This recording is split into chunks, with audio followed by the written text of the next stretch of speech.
صبح خیر دوستانی عزیز، امیدوارم که همتون صحت سلامت هستید. ما شکرانه خدا سازیم خوبیم. امروز هوا کم ترک سلقین. امروز که یکم درآمده اینا آفتابک زرنیسار اینا یوور در اینجا یوور کسی گفته بودم اینجا جای بجل بازی من پیشم یوور اینا جای بجل بازیش امنک فریز محوشه چی صدیق بردستیم فریزه روز با بیدار نشید میبره میره میمونه. دوستان عزیز خیلی که در اینجا دیده هستین ما ازی تورت میکنم فقط درجه نیست سونیای تورت میدویگ میکنم. همین تورت میدویگ برای سونیا خیلی معقوله. اینجا در آبی نبات میاندازم. ما اصل نیافتم آبی نبات میاندازم. اینم خیلی دو تچک یادش فریزه کفونده از خیشم میاندازم. در اینجا با ماسکه میاندازم یک تا ماسکه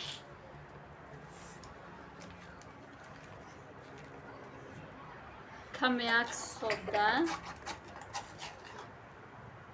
نمی یک قاشقچه سودا میاندازم.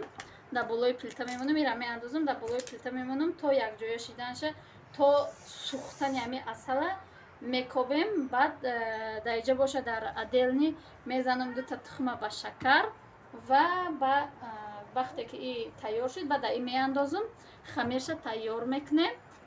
برای کریمش باشه سمیتانا ساخرنی پودر تمام دیگه چی در کار نیست. برای کریمش نمیخواد از بالای پلیتا میمونم تا اینکه ایرا بسوزانم.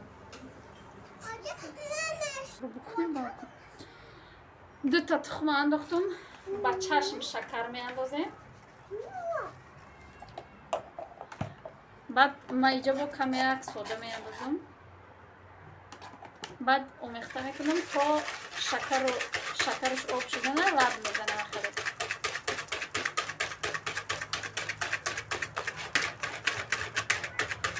رحمت دوستان عزیز که با ما هستین ما رو دستگیری میکنه در کامنتر گپای خوب مینویسه از همه منت دارم.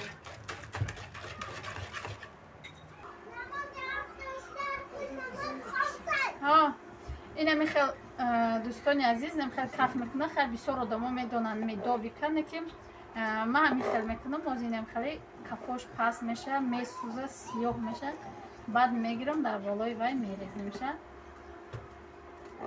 خیلی بامزه همین تورت با سونیا خیلی و خیلی معقوله.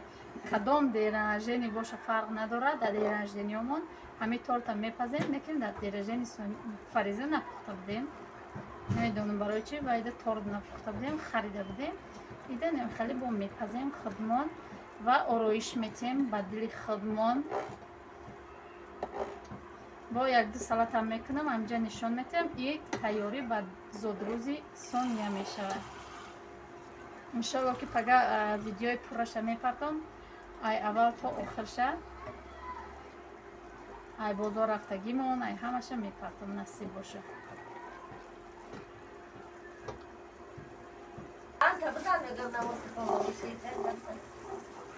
اینم خیلی سوزانده میشه. اگه در بالای وی میبریم میاندازیم.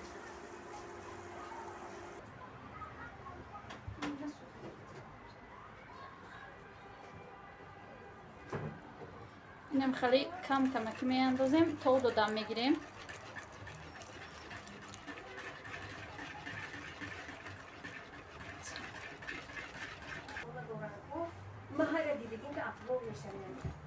اینم خیلی کم ارد میاندازیم. بعد وقتی که کم ترک سخت شد بعد با دستمون میاندازیم. بعد با دستمون میاندازیم خمیرش میشوریم. اینم خیلی ارد میاندازیم. بعد اینجا وضوع فریزه هم خیلی چی کدام میگیریم خمیر تیار میکنیم با ارد. بعد با 4 قسم تقسیم میکنیم شه.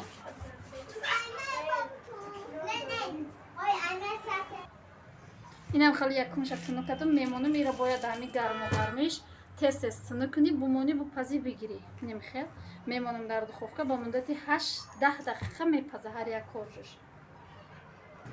اینم خیلی یکم کورجی ما پخت ما با اینم خیلی قلاب مانده میشه. واشه باشه دامو خمیراشون قلاب مانده بودم. انا که خیلی بریدم میگیرم кремша бошад тайёр мекунем дӯстони азиз. намихел ҳар якташа болошад ба инами креми тайёр кардамон то қисми тана сахарни пудрай мемолем бе ягон қандоб мемолем ҳар як қабача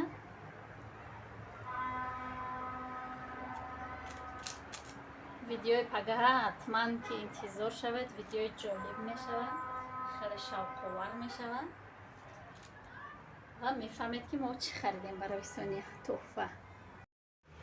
дӯстони азиз, анами хел торта тайёр кардам. ин айёра харидагиём рости гап.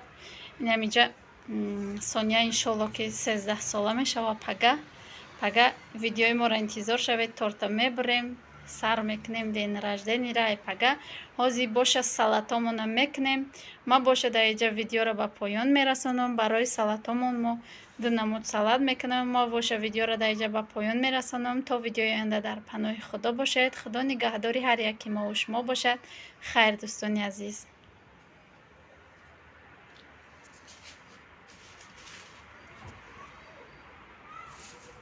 инҷа бошедем хали оливия. ҳозир инаира мешком.